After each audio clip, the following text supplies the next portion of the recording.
You're a father. You once said, I want my kids to understand that the way they think and the way they feel influences every single atom in their life. I want them to know that their thoughts create their life. How do you go about that? How do you get the younger children to understand and the older children, especially teenagers? Help me, because I have both. Well, this is two Help me. bottles of wine and about 4 hours conversation. Well, let's just say that children are very impressionable when they're young. And because of their brain waves, they're typically till the age of 6, their brain waves are in theta, and then until the age of 12, their brain is in, 8 to 12, their brain is in alpha. And they live in an imaginary world, and they don't really have an analytical mind. They have no filter. So children pay attention to their inner world, and when they feel differently in their inner world, they look outside to see who affected it, and that's how they begin to develop memories, behaviors, habits, etc., etc. And they learn by these positive and negative identifications and associations. So it's important then to understand that children actually learn more in their youth by what they observe in behaviors because of mirror neurons than what you say to them. Although they'll listen to what they say, but what they're really watching is they're modeling behavior. We know this to be the truth because they've done numerous experiments on animals where they watch the female lioness or the female canine and teach the cubs or the puppies how to hunt or how to eat. They actually show them, and they all watch their mother do the activity. And by them watching the activity, they're actually firing the same circuits in their brain as if they were doing it. So they're emulating behavior in their mind. They're actually instructing and selecting different networks. And so, why is that significant for us? Well, you can't say to your kid, clean your room, and have a dirty room. You can't say to them, stop being so emotionally upset, and be emotionally upset. They're paying attention to your behaviors, right? So they're going to emulate your behaviors. So the greatest thing that we can do for our children is to be the living example of everything we want them to be as a child. Now, we all make mistakes in raising children, and I've certainly made mine, but I've always admitted my mistakes to my kids after the period of emotion was over. In other words, never, ever, ever try to reason with your child when they're emotional, because no information can go into their nervous system that isn't equal to the emotion that they experience. It'll bounce off. Secondly, do you want to be reasoned with when you're emotional, or do you want to be left alone? Wait for the refractory period of those chemicals to change. The greatest thing we can teach our children is what's called emotional intelligence. I don't care that you react. I don't care that my kids react. What I care about is how long you're going to react. Shorten the refractory period of your emotional reaction is called emotional intelligence. And what's the relevance of that? We're all going to have a reason on some level, an excuse to react to something or someone. If you can't control your emotional reactions and you let it linger for hours or days, that's called a mood. If you keep it lingering for weeks or months, it's called a temperament. You keep it going for years on end, it's called a personality trait. So people begin to wear their emotions on their sleeve and they think that's who they really are.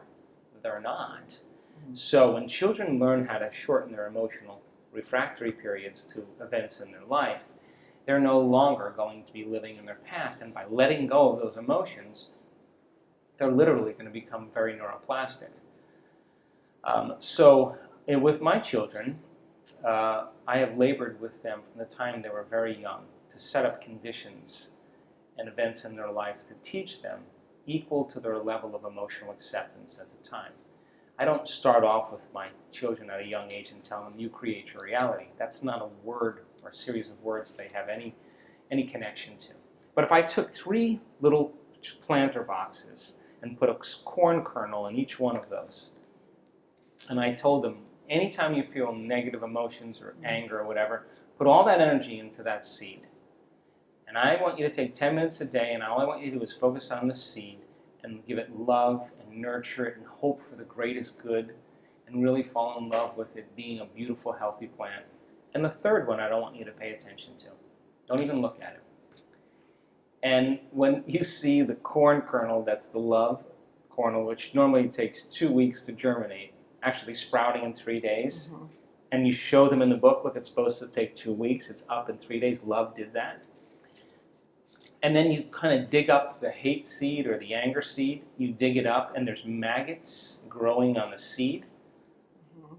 You give children the facts, they interpret the laws. Now, my daughter, after doing this a series of times one day, looking at this over and over again, she saw it happen.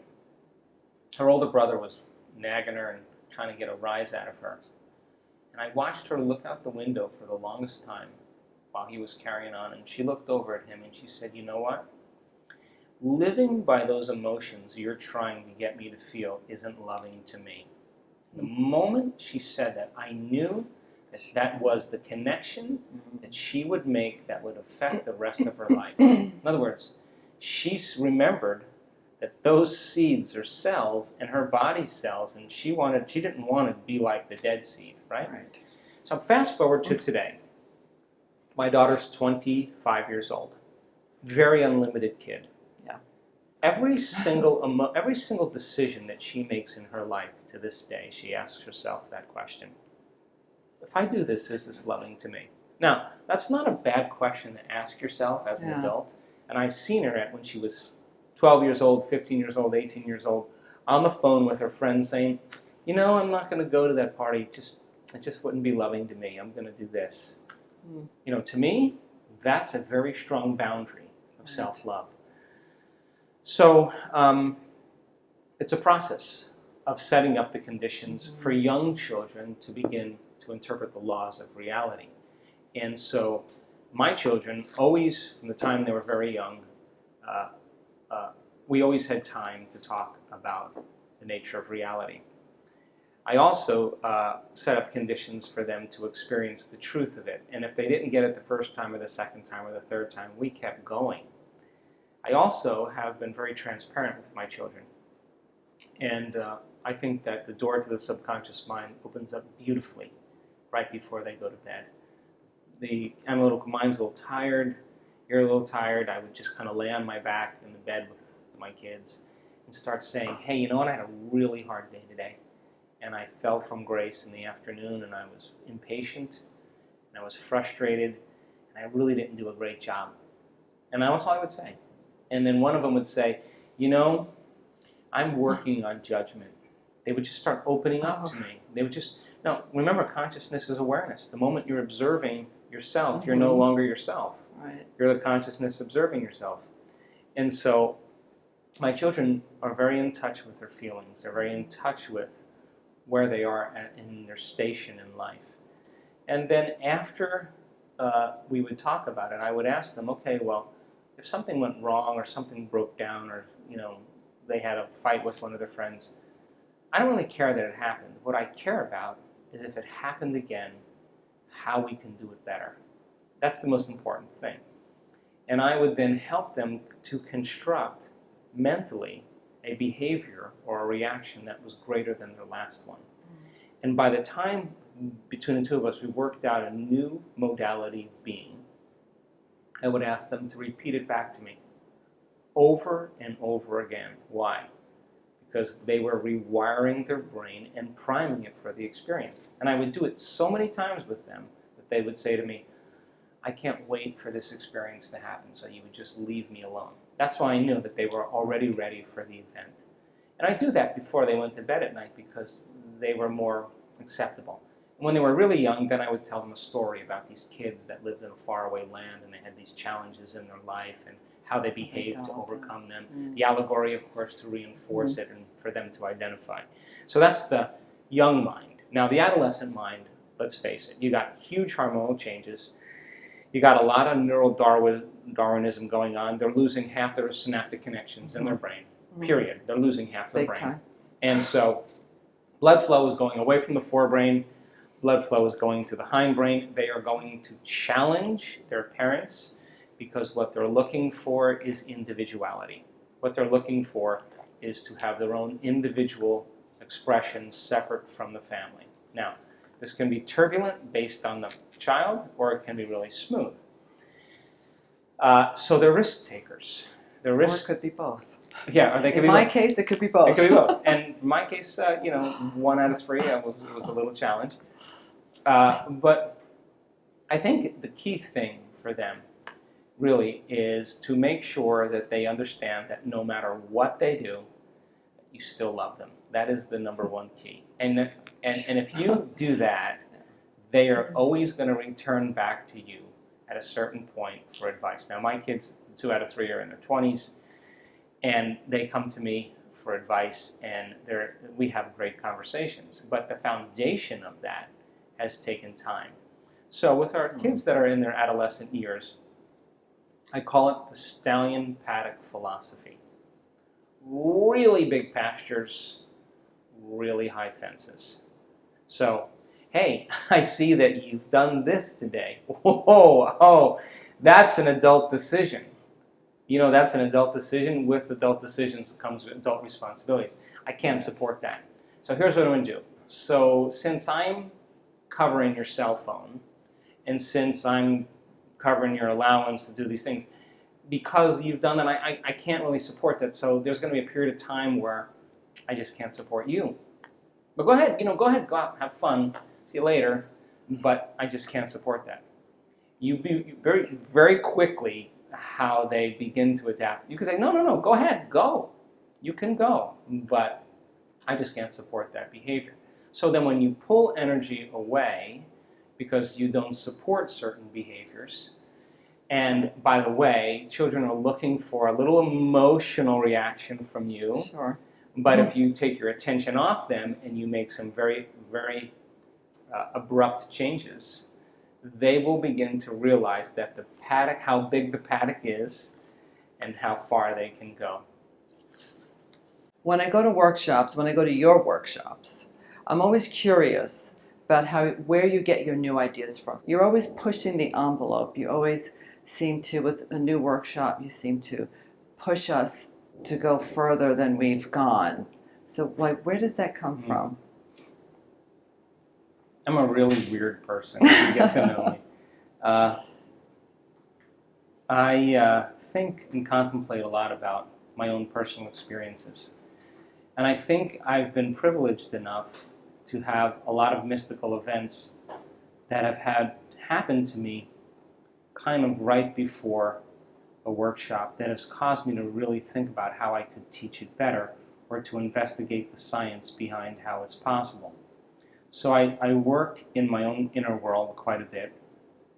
I have a lot of thoughts of things that I would like to do, but I've taken great measures over the course of several years to teach things methodically, almost to the point where my students are just frustrated that we're moving so slow, because I feel like the foundation is the key.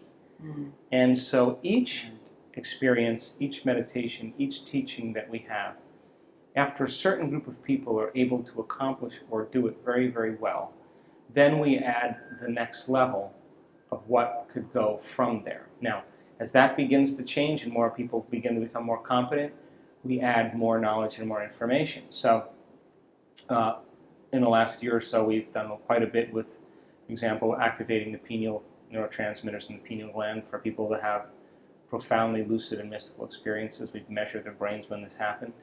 The mind movies that we use is a fun way for people to begin to remind themselves of the future, just like when you hear a song on the radio and you think about your 16-year-old life, and all of a sudden now, if they can create a mind movie and watch a mind movie of their future with an amazing song, they'll remember a future just like they remember the past. Biologically, it's the same. But that's not the end, because then they have to dimensionalize that movie. And when they begin to dimensionalize the scene in that movie, if they do it properly and they get enough circuits going in their brain, they're going to live in that future as if it's absolutely real. They're going to have an experience or a vision that's going to literally cause their brain and body to be in that future. So I'm always thinking about what's next. For example, we'll be in an advanced workshop next week. We are bringing in new meditations. We're bringing in new techniques. We're bringing in new things, because that's where I'm at. That's exactly where I am. And so I'm teaching what I do, always in a little bit more of a refined way. And when I have a couple mystical experiences that change me, and I realize that that I have to change the way I teach things, or I know what's next. I guess the big thing is I just trust it. I just trust what I'm doing, and I think it seemed to work out pretty well up until this point. Yeah, sure has. Tell me something about you I don't know. Wow, let's see.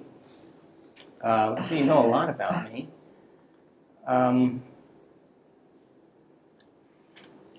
I think what most people probably don't know about me is I'm really quite a simple person. And I care a lot about people. I don't really have any material desires for things. I think what brings me the greatest joy in my life is watching transformation. And I go to great measures to provide the environment and the conditions for people to experience their own empowerment and their own personal understanding of how unlimited they really are. So something you don't know about me probably is that I create events in my mind. The event in Cabo has already happened, in Cabo San Lucas already happened. The event in Germany, before I ever walked into that room, the energy in that room was already high because we were creating that event. So I'm very passionate about the work that we do, and I think being a simple person allows me to contribute. Great. So I like to ask all of my guests to tell us about a Rewire Me moment that they had in their lives. So can you share one with us? Well, I'll give you one that caused me to rethink who I am and what I'm doing. I had been teaching after What the Bleep different workshops, different levels, and after every time I finish a level, people would say, "Could you teach another level?" And I would say, "Sure." So I reached a certain point where they said, "Could you teach another level?" And I said, "I really don't know anything else." I actually ran out of things to teach, and the thought on my mind in this morning meditation was, what am I going to do? And what am I going to teach? And I had a really great meditation that day.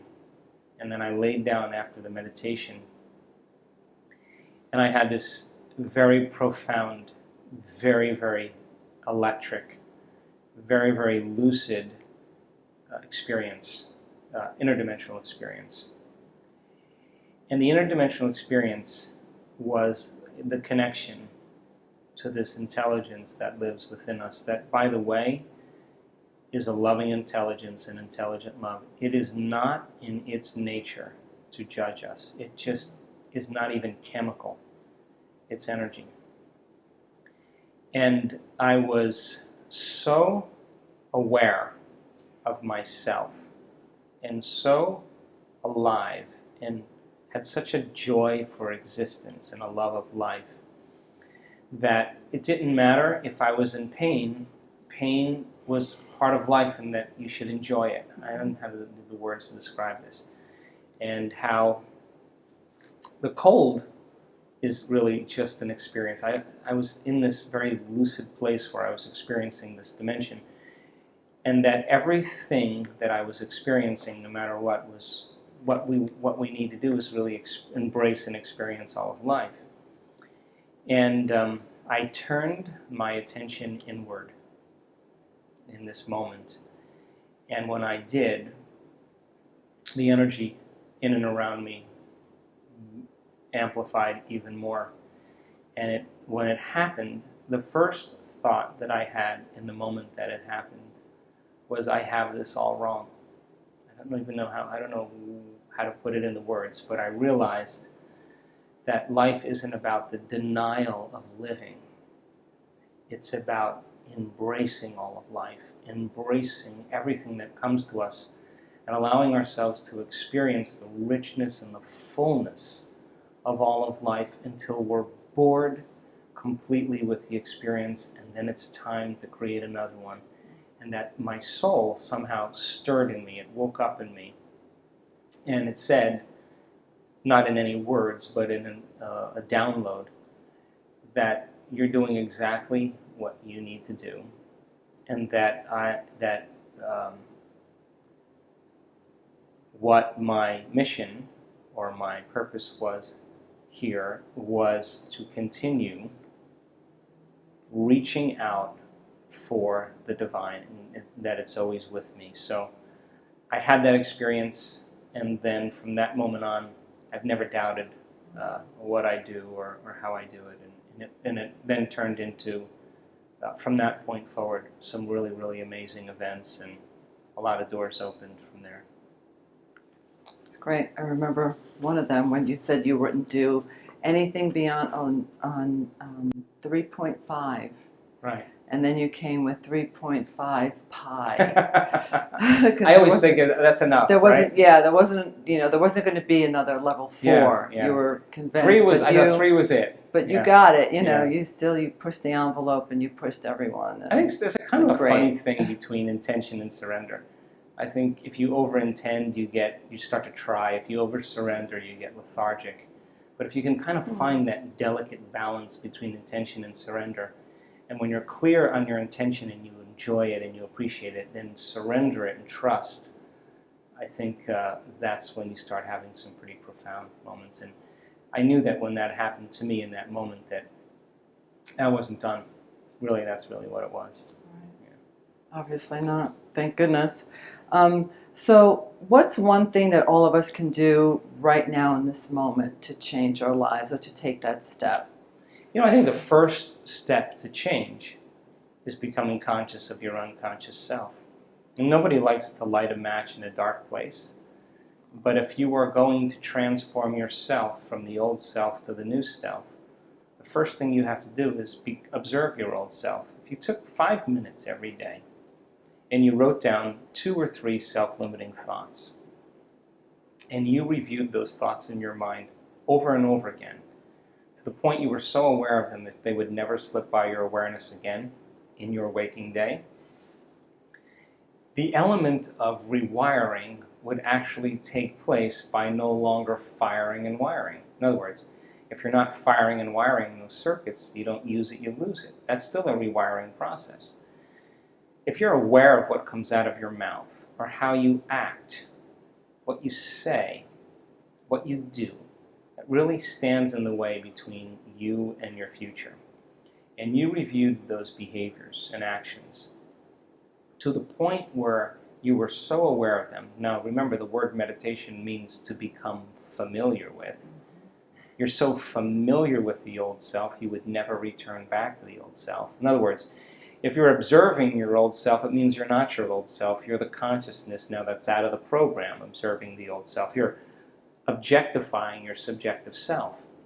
And if you said, I am not going to fall to the level of guilt or pain or suffering or victimization or complaining or unworthiness or whatever it is, fear, and you just became conscious of 2 or 3 emotions that you were going to stay away from every single day, and you were so familiar with those emotions that you could sense them coming on before they came on, and you were able to control them, that is a great way to start the change. Now, bear in mind, you're going to feel uncomfortable when you do this, because the moment you no longer make the same choice, you just stepped into that river of change.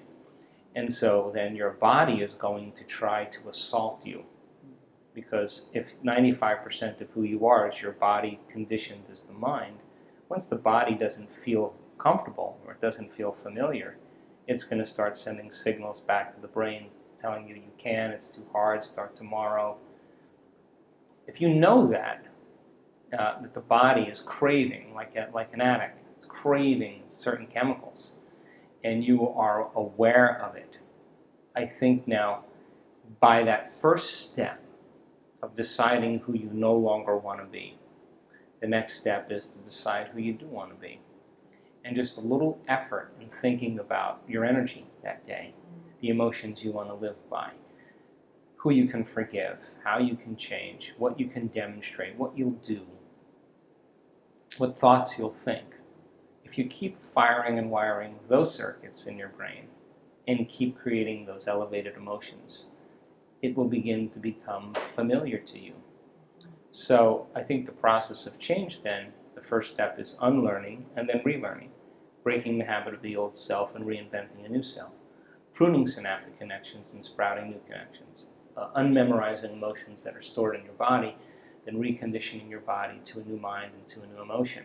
So we already know how to do this, by the way, because everybody has changed something about themselves in their life. Mm. And when they've done it, they've just decided about a vision of the future and they became inspired. When they did, they started to think about the choices they were going to make, the behaviors they were going to demonstrate, the things they were going to do, the experiences or goals they wanted to have, and how they would feel. But they also thought about, I'm not going to do this, I'm not going to make that choice, I'm going to stay away from these experiences, and I'm not going to feel these emotions. Right. We do this automatically. Mm-hmm. And that is the shift, literally, the biological, neurological, the chemical, hormonal, even genetic death of the old self, and then the reprogramming of the new self. So we already know how to do this, but the first step to change is not making the same choices as you did the day before. As you know, I'm inspired by your work, and that's why one of the reasons why I started Rewire Me. So thank you so much for being here with us and taking the time and inspiring all of our audience. Thank you, Joe. Thank you. Love you. Love you too.